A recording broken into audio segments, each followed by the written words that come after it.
everyone, I'm Mrs. Freilich. Today we're going to do a very fun art activity that will involve lines, colors, shapes, and a special technique called shading. And we're going to use a seasonal topic such as pumpkins. So we're going to create a little pumpkin patch, and we're going to create a lot of depth using shading and all the different fall colors. So let's get started. First of all, we need to gather all the materials that we'll need for the project. For this activity, you'll need a piece of white unlined paper, either colored pencils or crayons, a pencil, an eraser, a ruler, and either a black marker or a pen. You begin with a white piece of paper that is unlined. First, you fold it hamburger style and make sure you match up the corners and flatten the crease. Then you open it up again, like so, and fold it hot dog style, matching up the corners and then flattening the crease. Then what you do is you open it right back up again, and you're going to deepen the crease using a trusty ruler to mark off, and you're going to line it so that you have a dark line here and a dark line here. You could also use a marker so that it looks something like this. And what you're going to do is you're going to draw your pumpkin in the first box. It could be any shape. It could be round, it could be oval, it could be oblong, because pumpkins are very different. To sketch your pumpkin, what you will do is you will want to fill the box because it is the main object. And so we're going to start by creating little segments. It doesn't have to be perfect because pumpkins are not perfect. They may wiggle around here. They may wiggle around here. And if you build it up segment at a time, then before long, you'll have a pumpkin.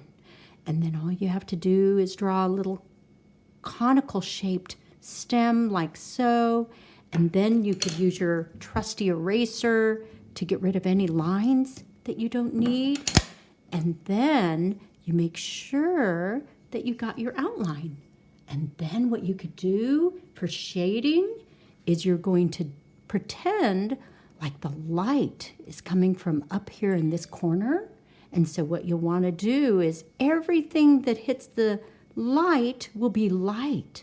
But if it doesn't see, because the pumpkin is blocking it, you're going to want to darken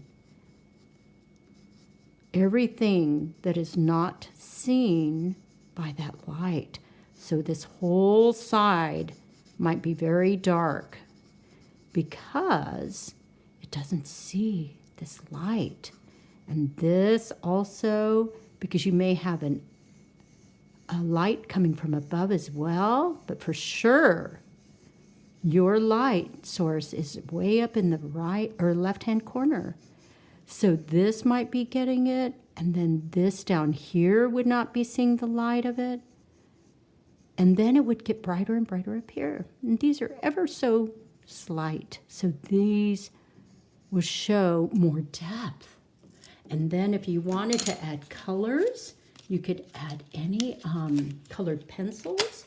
And pumpkins are usually orange, so then you could even use that to help shade.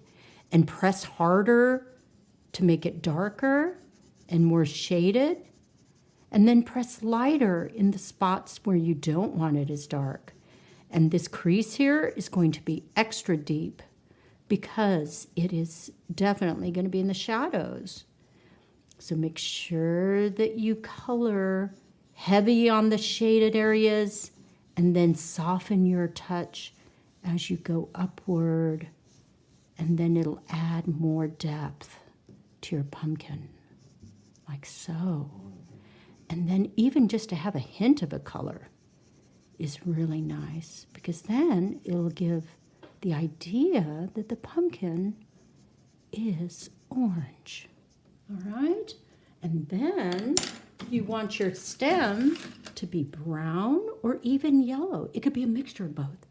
So you might want to even shade this. The light's coming here, so this side of it might be more dark. And then the outer rims could be enhanced. And you could actually mix colors, and that makes it even more interesting, because sometimes the stems are both brown and yellow. All right. For the background, what you'll want to do is create whatever kind of background you want. We'll have like a little ground here and a little ground there. And then you could add different colors. Let's say it's on a brown surface, it's on the ground. And you want to color it like so. But notice the light is coming from up here, so actually this pumpkin will cast a shadow. But we'll get into that later. So there you go. You have your pumpkin. And then you're going to do the same for the other 3 boxes. Have fun! Thanks so much for joining me today and working so hard on your pumpkin patch. I hope you're pleased with the results. Have a great day.